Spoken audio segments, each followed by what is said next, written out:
ఓం శాంతి. 7-10-20 మధురమైన పిల్లలు ఆత్మాభిమానిలే కూర్చోండి. లోపల నూరుకుంటూ ఉండండి, నేను ఆత్మని అని లోపల నూరుతూ ఉండండి. ఆత్మాభిమానిలు అవ్వండి. సత్యమైన చార్ట్ పెట్టుకోండి. తెలివైన వాళ్ళు అవుతారు, సమర్థవంతులు అవుతారు, చాలా లాభం ఉంటుంది. ప్రశ్న బేహద్ నాటకాన్ని అర్థం చేసుకునే పిల్లలు ఏ నియమాన్ని చక్కగా అర్థం చేసుకుంటారు. జవాబు: ఇది అవినాశి నాటకం. ఇందులో ప్రతి ఒక్క పాత్రధారి కూడా పాత్ర వేయవలసిందే. పాత్ర వేయడం కోసం వాళ్ళ సమయానికి వాళ్ళు రావాల్సిందే. ఎవ్వరూ ఇలా అనడానికి లేదు, మేము సదా శాంతిధామంలోనే కూర్చుండిపోతాము అని. ఇది నియమమే లేదు, లా లేదన్నారు బాబా. వాళ్ళని పాత్రధారీలు అని అనరు. ఇది బేహద్ విషయాలు. బేహద్ అంటే మీకు చెప్తున్నారు. ఓం శాంతి. మిమ్మల్ని మీరు ఆత్మ అనుకుని కూర్చోండి. దేహ అభిమానాన్ని వదిలి కూర్చోండి. బేహద్ తండ్రి పిల్లలకు అర్థం చేస్తున్నారు, చెప్పడం జరుగుతుంది. ఎవరైతే తెలివి తక్కువ వాళ్ళు ఉన్నారో వాళ్ళకే అర్థం చేయించడం జరుగుతుంది. ఆత్మకి తెలుసు, బాబా సత్యమే చెప్తున్నారు. మేము ఆత్మలో తెలివి తక్కువ వాళ్ళు అయిపోయాం. నేను ఆత్మని, అవినాశిని, శరీరం వినాశి. నేను ఆత్మ అభిమానాన్ని వదిలి దేహ అభిమానంలో చిక్కుకున్నాను అంటే మరి తెలివి తక్కువ వాళ్ళం అయినట్టే కదా. బాబా అంటారు, పిల్లలందరూ కూడా ఇప్పుడు తెలివి తక్కువ వాళ్ళే అయ్యారు. దేహ అభిమానంలోకి వచ్చి తెలివి తక్కువ వాళ్ళే అయిపోయారు. మీరు మళ్ళీ బాబా ద్వారా ఆత్మాభిమానిలు అవుతున్నారు కాబట్టి పూర్తిగా సమర్థవంతులనండి, లేక తెలివైన వాళ్ళు అవుతున్నారు. కొంతమంది అయ్యారు, కొంతమంది ఇంకా పురుషార్థం చేస్తూ ఉన్నారు. అర్ధకల్పం పడుతుంది. బాబా అంటున్నారు, తెలివి తక్కువ వాళ్ళు కావడానికి అర్ధకల్పం పడుతుంది. ఈ అంతిమ జన్మలో మళ్ళీ ఇప్పుడు మీరు సమర్థవంతులు, తెలివైన వాళ్ళు కావాలి. అర్ధకల్పం తెలివి తక్కువ వాళ్ళు అవుతూ 100% తెలివి తక్కువ వాళ్ళు అయిపోయారు. దేహ అభిమానంలోకి వచ్చి డ్రామా ప్లాన్ అనుసారం మీరు పడిపోతూ వచ్చారు. ఇప్పుడు మీకు అర్థమైంది కదా, మళ్ళీ పురుషార్థం చాలా చెయ్యాలి. ఎందుకంటే పిల్లలు మీలో దైవీ గుణాలు కావాలి. పిల్లలకి తెలిసి మేము ఒకప్పుడు సర్వగుణ సంపన్నంగా 16 కళలతో సంపూర్ణంగా మర్యాద పురుషోత్తములై ఉండేవాళ్ళం. తర్వాత ఈ సమయంలో నిర్గుణులైపోయాం. మాలో ఏ గుణాలు లేనే లేవు. పిల్లలు మీలో కూడా నెంబర్ వార్ పురుషార్థానుసారమే ఈ ఆటని అర్థం చేసుకున్నారు. అర్థం చేసుకుంటూ కూడా ఎన్నో సంవత్సరాలైంది. అయినా సరే బాబా అంటున్నారు, ఎవరైతే కొత్త వాళ్ళు మంచి సమర్థవంతులు, తెలివైన వాళ్ళు అయిపోతున్నారు. వేరే వాళ్ళని కూడా తయారు చేసే పురుషార్థం చేస్తున్నారు. కొంతమందికి అసలు ఏం అర్థం కాలేదు. బాబా అంటారు, తెలివి తక్కువ వాళ్ళు తెలివి తక్కువగానే ఉన్నారు. బాబా వచ్చిందే తెలివైన వాళ్ళు లేక సమర్థవంతులుగా చేయడానికి. పిల్లలకి తెలుసు, మాయ కారణంగా మేము తెలివి తక్కువ వాళ్ళం, అసమర్థులం అయ్యాం. మేము ఒకప్పుడు పూజ్యులుగా ఉన్నప్పుడు సమర్థవంతంగా తెలివైన వాళ్ళుగా ఉండేవాళ్ళం. ఇప్పుడు మేము పూజారీలు, తెలివి తక్కువ వాళ్ళం అయిపోయాం. ఆది సనాతన దేవీ దేవతా ధర్మం ప్రాయలోపం అయిపోయింది. ఈ ప్రపంచం గురించి ఎవ్వరికీ తెలియదు. ఈ లక్ష్మీనారాయణ ఈయన గురించి బాబా అంటున్నారు, వాళ్ళ గురించి దేవీ దేవతా ధర్మం గురించి ఈ ప్రపంచంలో ఎవ్వరికీ తెలియదు. ఈ లక్ష్మీనారాయణలు ఎంత తెలివైన వాళ్ళుగా, సమర్థవంతులుగా ఉండేవాళ్ళు, రాజ్యం చేస్తూ ఉండేవాళ్ళు. బాబా అంటారు, తతత్వం మీరు మీకోసమే అని తెలుసుకోండి. చాలా చాలా అర్థం చేసుకోవాల్సిన విషయాలు ఇవి. బాబా తప్ప ఎవ్వరూ అర్థం చేయించలేరు. ఇప్పుడు మీకైతే అనుభవం అయింది కదా, బాబా ఉన్నతోన్నతుడు, సమర్థవంతుడు. ఆయన జ్ఞాన సాగరుడు కూడా, సర్వులకి సద్గతి దాత కూడా, పతిత పావనుడు కూడా. ఒక్కొక్క మహిమ, ఒక్కనికే ఇన్ని మహిమలు ఉన్నాయి. ఇంత ఉన్నతోన్నతుడైన తండ్రి వచ్చి పిల్లలు పిల్లలు అని ఎంత చక్కగా చెప్తున్నారు. పిల్లలు ఇప్పుడు పావనంగా కావాలి, దానికోసం బాబా ఒకటే మంది ఇచ్చారు అంటారు. యోగంతో మీ భవిష్యత్తు 21 జన్మలకి మీరు నిరోగిలైపోతారు. మీ అన్ని రోగాలు దుఃఖాలు అన్నీ సమాప్తి అయిపోతాయి. మీరు ముక్తిధామంలోకి వెళ్ళిపోతారు. అవినాశి సజ్జన్ దగ్గర ఒకటే మందు ఉంది, ఒకటే ఇంజెక్షన్ ఆత్మకేస్తారు. ఇలా అనుకోకండి, మనుషులు బ్యారిస్టరీ చేస్తారు, ఇంజనీర్ చేస్తారు కాదు. ప్రతి ఒక్కరూ సంపాదన కోసం వాళ్ళ పనిలో వాళ్ళు ఇమిడిపోయి ఉంటారు. బాబాకైతే అంటారు, రా వచ్చి పతితుల నుండి పావనంగా మార్చు. ఎందుకంటే పతితులు అవడం వల్లనే దుఃఖాల్లో ఉన్నారు.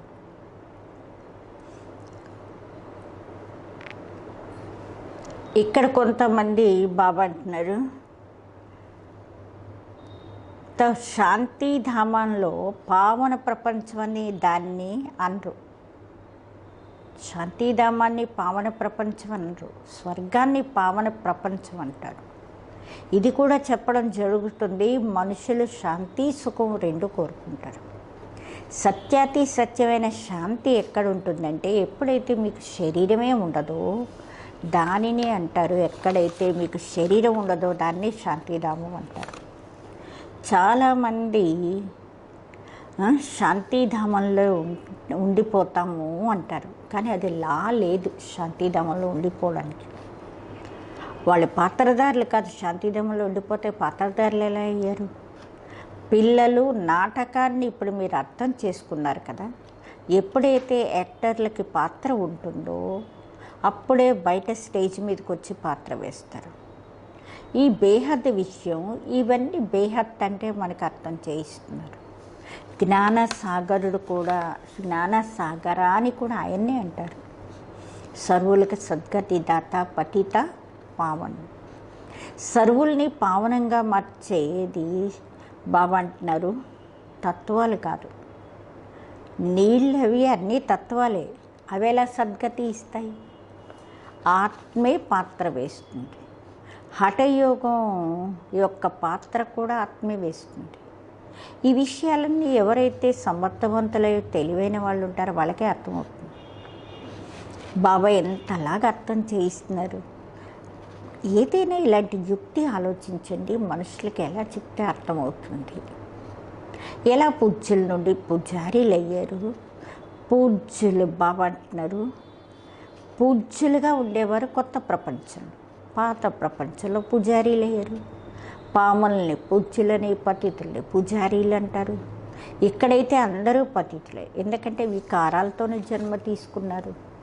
అక్కడ అందరూ శ్రేష్ఠులే అంటారు కదా, సంపూర్ణ శ్రేష్టాచార్యులు అంటారు అక్కడ వాళ్ళు. ఇప్పుడు పిల్లలు మీరు అలా తయారు కావాలి. కష్టం. ఇంతకీ ముఖ్యమైనది కష్టం అంతా ఎక్కడుందంటే యోగంలో. అందరూ అంటారు యోగంలో ఉండడం చాలా కష్టం. మేము ఎంత అనుకుంటూ ఉంటామో అంతగా యోగంలో ఉండలేకపోతున్నాం. కొంతమంది సత్యత్వ వాళ్ళ చార్టు రాస్తారు, చాలా లాభం ఉంటుంది దానివల్ల. బాబా పిల్లలకి జ్ఞానం ఇస్తున్నారు. ఏ జ్ఞానం? మన్మనాభం. మీరు అర్థసహితంగా చెప్తారు మన్మనాభం అంటే. మీకు బాబా ప్రతి విషయాన్ని యథార్థ రీతిలో అర్థసహితంగా చెప్తున్నారు. బాబా నుండి పిల్లలు బాబాకి ఎన్నో ప్రశ్నలు అడుగుతూ ఉంటారు బాబాని. బాబా ఎలాగైనా బాబా హృదయాన్ని తీసుకోవాలి అంటే, బాబా హృదయంలో మేము ఉండాలి అని దానికోసం ఏదో ఒకటి చెప్పేస్తూ ఉంటారు. కానీ బాబా అంటారు, నా పని పతితుల నుండి పావనంగా మార్చరు. నన్ను పిలిచారు. అందుకే మీకు తెలుసు కదా, మనం ఆత్మలు శరీర సహితంగా ఒకప్పుడు పావనంగా ఉండేవాళ్ళం. ఇప్పుడు అదే ఆత్మ శరీర సహితంగా పతితమైంది. 84 జన్మల లెక్క. మీకు తెలిసి ఇప్పుడు ఈ ప్రపంచం ముళ్ళ అడవిగా మారిపోయింది. ఈ లక్ష్మీనారాయణుల పుష్పాల్లా ఉండేవాళ్ళు. వాళ్ళ ముందు ముళ్ళు వెళ్ళి, మీరు సర్వగుణ సంపన్నులు, సంపూర్ణ నిర్వీకారులు, మేము పాపీలము, కపటీలము, నీచులము అని చెప్పుకుంటారు. అన్నిటికన్నా పెద్ద ముళ్ళేదంటే కామ వికారం. బాబా అంటారు, దీని మీద విజయం పొందితే జగజ్జీతులు అవుతారు. మనుషులు అంటారు, భగవంతుడు ఏదో ఒక రూపంలో రావాలి, భగీరథుడి మీద విరాజమానమైతే రావాలి. భగవంతుడు రావాల్సిందే. దేనికోసం? పాత ప్రపంచాన్ని కొత్తదిగా తయారు చేయడానికి భగవంతుడు రావాలి. కొత్త ప్రపంచాన్ని సతో ప్రధానమని, పాత ప్రపంచాన్ని తమో ప్రధానమని అంటారు. ఎప్పుడైతే ఇప్పుడు పాత ప్రపంచమో, మరి తప్పకుండా బాబా ఇక్కడికి రావాల్సి ఉంటుంది. బాబాని రచయిత అంటారు. పిల్లలు మీకు ఎంత ఈజీగా బాబా అర్థం చేస్తున్నారు. అలాంటప్పుడు మీకు ఎంత ఖుషి ఉండాలి. ఇంకా బాబా అంటున్నారు, ఎవరెవరిది కర్మభోగ లెక్కాచారం ఎవరిది వాళ్ళకు ఉంటుంది. ఏవైనా కానివ్వండి, అవన్నీ అనుభవించవలసిందే. దీనికోసం బాబా ఎవరికి ఆశీర్వాదాలు ఇవ్వరు. బాబా అంటారు, ఇవన్నీ ఆశీర్వాదాలు ఇచ్చేవేమీ కావు. నన్ను పిలిచింది ఎందుకు? బాబా రా, మాకు వారసత్వం ఇవ్వు అని. బాబా నుండి ఏం వారసత్వం పొందాలనుకుంటున్నారు? ముక్తి, జీవన్ముక్తి యొక్క ముక్తి, జీవన్ముక్తి దాత ఒక్క బాబావే జ్ఞాన సాగరుడు. ఆయన్ని జ్ఞానదాత అంటారు. భగవంతుడు జ్ఞానం ఇచ్చాడు, కానీ ఎప్పుడు ఇచ్చారు, ఎవరు ఇచ్చారు, ఇది ఎవ్వరికీ తెలీదు. మొత్తం ఇందులోనే అందరూ ఏమయ్యారు? కన్ఫ్యూజ్ అయిపోయి ఉన్నారు. ఇది ఎవ్వరికీ తెలీదు. ఎవరికి జ్ఞానం ఇచ్చారు?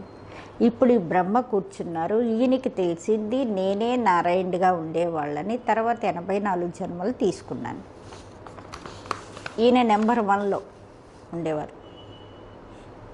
బాబా చెప్తారు, అంటారు కదా, బ్రహ్మబాబా కూడా ఏమంటారు, ఇప్పుడు నా కళ్ళు తెరవబడ్డాయి. మీరు కూడా అంటారు కదా, ఇంతకుముందు మా కళ్ళు మూసిపోయి ఉన్నాయి కానీ ఇప్పుడైతే తెరవబడ్డాయి. 3వ నేత్రం తెరుచుకుంది కదా. మీరంటారు, మాకు బాబా మరియు సృష్టి చక్రం యొక్క జ్ఞానం లభించింది. నేను ఎవరు, ఎలా ఉన్నాను అన్నది నా కళ్ళు ఇప్పుడు తెరుచుకున్నాయి. ఎంత వండరు. మన ఆత్మ ఫస్ట్, తర్వాత మనం దేహం అనుకుని కూర్చున్నాం. ఆత్మ అంటుంది, నేను ఈ శరీరం వదిలేస్తాను, ఇంకో శరీరాన్ని తీసుకుంటాను. అయినా సరే తమని తాము ఆత్మని మర్చిపోయి దేహాభిమానిలు అయిపోతూ ఉంటారు. అందుకే ఇప్పుడు మీకు మొట్టమొదట ఇది అర్థం చేయిస్తాను. మిమ్మల్ని మీరు ఆత్మ అనుకుని కూర్చోండి.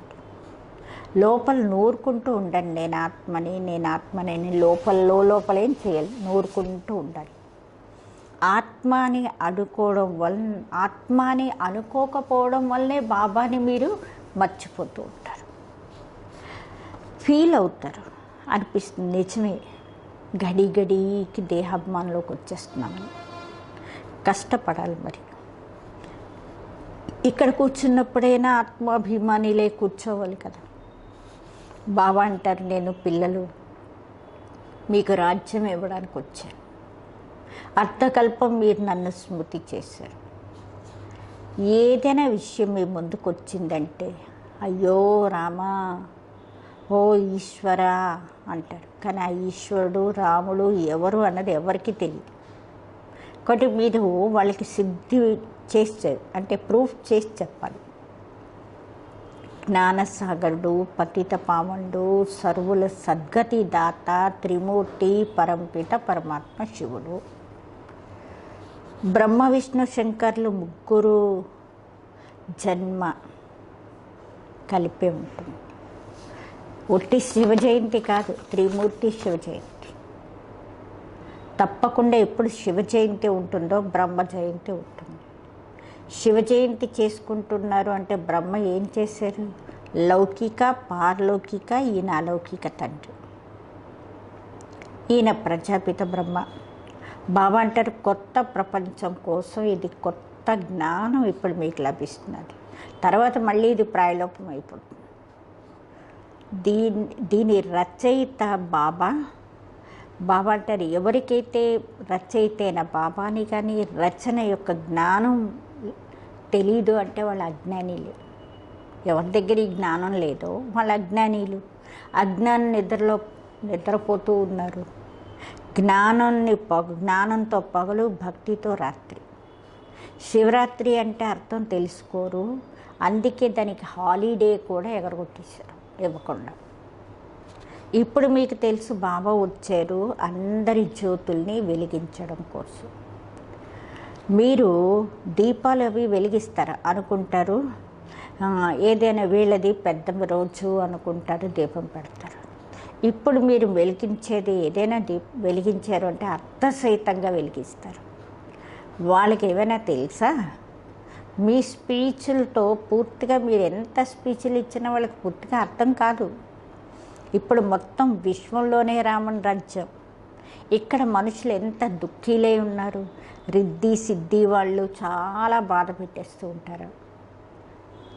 పేపర్లో పడుతూ ఉంటుంది కదా, వీళ్ళల్లో ఈవిల్ సోల్ వచ్చింది, వీళ్ళల్లో ఆత్మలు వచ్చాయి అని చాలా దుఃఖం ఇస్తూ ఉంటారు. బాబా అంటారు ఈ విషయాలతో మీకు అసలు కనెక్షనే లేదు.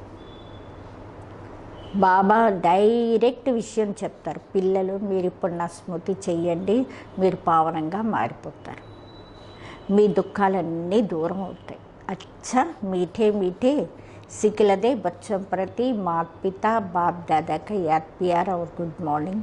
रूहानी बाप की रूहानी बच्चों को नमस्ते. हम रूहानी बच्चों की रूहानी बाप दादा को याद प्यार गुड मॉर्निंग और नमस्ते. धारणा కోసం ముఖ్య సారం. యథార్థ రీతిలో బాబాని స్మృతి చేసి ఆత్మ అభిమానులు అవ్వడానికి కష్టపడండి. సత్యంగా మీ చార్ట్ పెట్టుకోండి, సత్యమైన చార్ట్ మీద పెట్టుకోండి. దీనివల్ల మీకు చాలా చాలా లాభం ఉంటుంది. రెండోది, అన్నిటికన్నా పెద్ద దుఃఖం ఇచ్చే ముళ్ళేది అంటే కామవికారం. దీని మీద యోగ బలంతో విజయాన్ని ప్రాప్తి చేసుకునే పతితుల నుండి పావనం కావాలి. ఇంకా ఇంకా వేరే ఏ విషయాలతో మీకు కనెక్షనే లేదు, సంబంధమే లేదు. వరదానం విఘ్న ప్రూఫ్.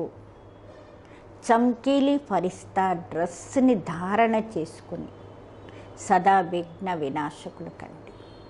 విఘ్న ప్రూఫ్లై మెరిసే ఫరిస్తా శరీరాన్ని ధారణ చేసుకున్న వాళ్ళు సదా విఘ్న వినాశకులు కండి. స్వయం ప్రతి మరియు సర్వుల ప్రతి సదా విఘ్న వినాశకులు కావడం కోసం క్వశ్చన్ మార్క్కి వేడుకోనివ్వండి. ఇంకా ఫుల్ స్టాప్ ద్వారా సర్వశక్తుల యొక్క ఫుల్ స్టాప్ పెట్టుకోండి. సదా విఘ్న ప్రూఫ్ చమ్కీలి ఫరిస్తా డ్రెస్ వేసుకొని ఉండండి. ఈ మట్టి డ్రెస్ని వేసుకోకండి. దాంతోపాటు సర్వ గుణాల యొక్క నగలను అలంకరించుకోండి.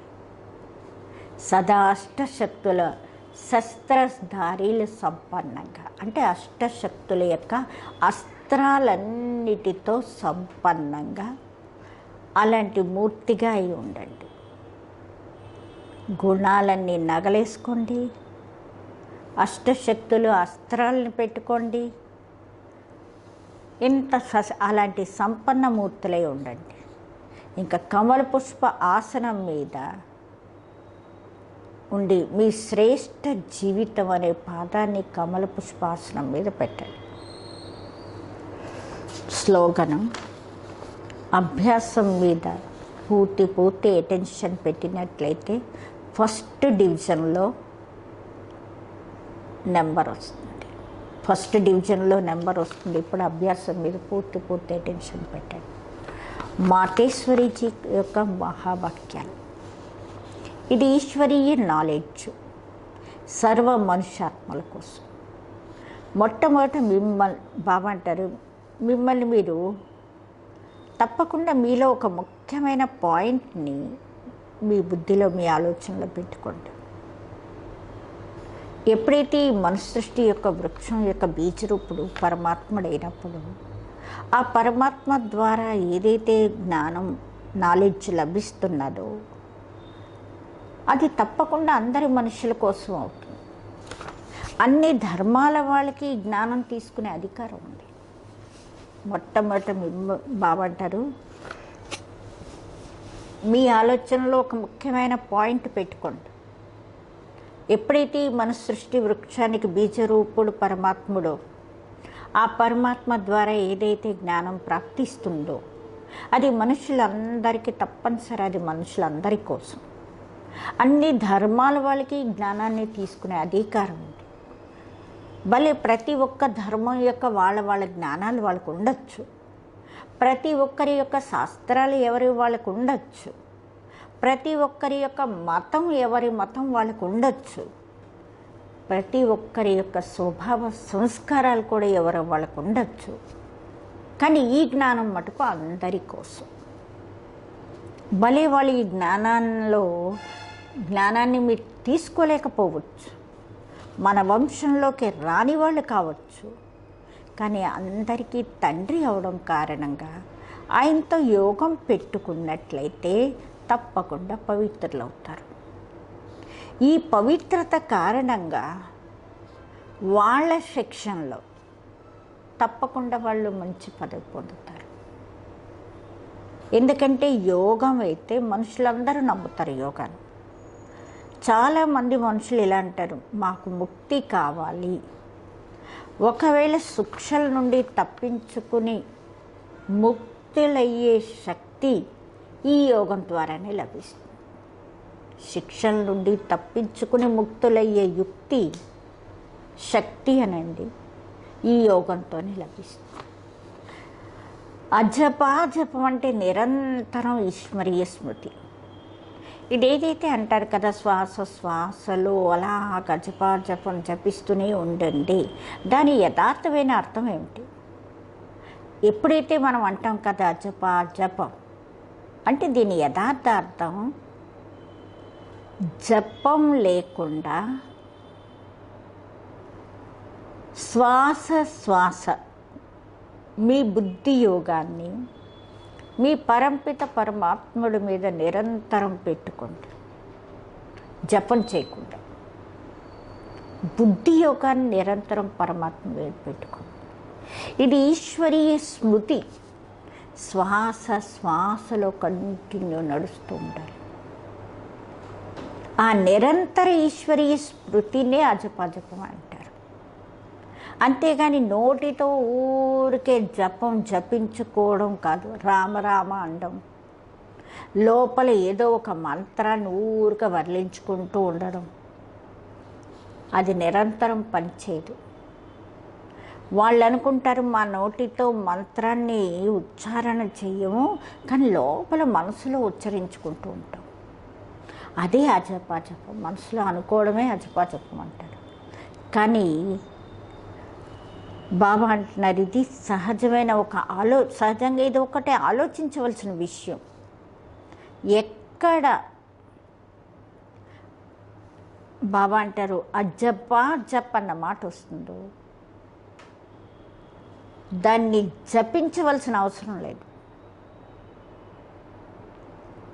ఆంతరికంగా కూర్చుని ఏ మూర్తిని ధ్యానం చేయవలసిన పని లేదు. ఏది కూడా లోపల స్మరణ చేసుకుంటూ ఉండవలసిన పని లేదు. ఎందుకంటే బాబా అంటే నిరంతరం తింటూ తాగుతూ ఉండలేరు కదా. కాబట్టి మనం ఏదైతే ఈశ్వరీయ స్మృతి చేస్తామో, తినకుండా తాగకుండా ఉండగలరు నిరంతరం. కానీ మనం ఏదైతే ఈశ్వరీయ స్మృతి చేస్తున్నామో అది నిరంతరం చెయ్యొచ్చు. ఎందుకంటే ఇది చాలా ఈజీ. ఎలాగైతే ఒక పిల్లోడు ఉన్నాడు అనుకోండి, వాళ్ళ నాన్నని జ్ఞాపకం చేసుకుంటాడు, తింటున్న జ్ఞాపకం చేస్తాడు, పడుకున్న జ్ఞాపకం చేసి కూర్చున్న జ్ఞాపకం చేసుకోగలడు. ఆ సమయంలో తండ్రి ఫోటో ఎదురుగుండా పెట్టుకోవాల్సిన పని లేదు. వాళ్ళ నాన్న ఫోటో ఉంటేనే వాళ్ళ నాన్న జ్ఞాపకం రాడు, చేసుకోవాల్సిన అవసరం లేదు. కానీ మనసా వాచా కర్మణ తండ్రి యొక్క మొత్తం ఆక్యుపేషన్, ఆయన ఏమిటి, ఆయన నడవడిక ఏంటి, ఆయన గుణాలు ఏంటి, అవన్నీ ఆటోమేటిక్గా, ఆయన వ్యవహారం ఏంటి, వ్యాపారం ఏంటి, అన్నీ ఆటోమేటిక్గా జ్ఞాపకం వచ్చేస్తాయి. అది జ్ఞాపకం రాగానే పిల్లల్లో అదే పాత్ర నడుస్తుంటుంది. అందుకే అంటారు తండ్రిని ప్రత్యక్షం చేసేవాళ్ళు పిల్లలు. కాబట్టి ఇక్కడ కూడా బాబాని మనసా వాచా కర్మణ బాబా స్మృతి చేస్తూ ఉన్నట్లయితే బాబా యొక్క ఏదైతే నడవడికనండి, బాబా యొక్క పాత్ర ఏదైతే ఉందో, బాబా యొక్క గుణాలు ఏవైతే ఉన్నాయో అవన్నీ జ్ఞాపకం రాగానే పిల్లల్లో కూడా అదే పాత్ర నడవడికి వస్తుంది. అందుకే బాబాని ప్రత్యక్షం చేసేవాళ్ళు పిల్లలు. అలాగే మిమ్మల్ని కూడా సదా మీ మనసు లోపల బాబా అంటున్న లోపల నుండి ఏదైతే అందరి స్మృతి ఉందో అది లోపల నుంచి తీసేయండి. ఆ ఒక్క అసలైన పారలౌకిక పరంపిత పరమాత్ముడి స్మృతి చేయండి. మిగతా అందరి స్మృతి లోపల నుంచి తీసేయండి. ఇందులో లేస్తున్నా, కూర్చున్నా, తింటున్నా, తాగుతున్నా నిరంతరం స్మృతి ఉంటుంది. నిరంతరం చేయొచ్చు స్మృతి. ఆ స్మృతితోనే కర్మాతీతులు అవుతారు. ఈ స్మృతితోనే మీరు కర్మాతీతులు అవుతారు. కాబట్టి ఈ నేచురల్ స్మృతినే అజ్జప జపము అని అంటారు. అచ్చ ఓం శాంతి.